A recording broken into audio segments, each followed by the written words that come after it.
మూని కారం పట్టుకోనమ్మా. నేను కారం పట్టుకుంటాను.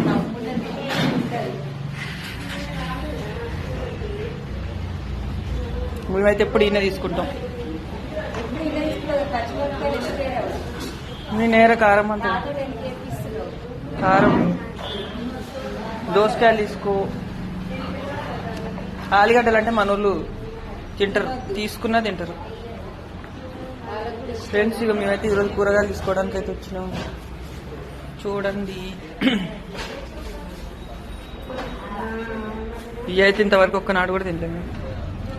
గోకరకాయ పావు కేజా గిట్టుంది. నాకు ఇది వెరైటీ ఉంది. ఇది ఒక్కటి వెరైటీ. బెండకాయలు అయితే ఇక మొత్తమే వద్దు.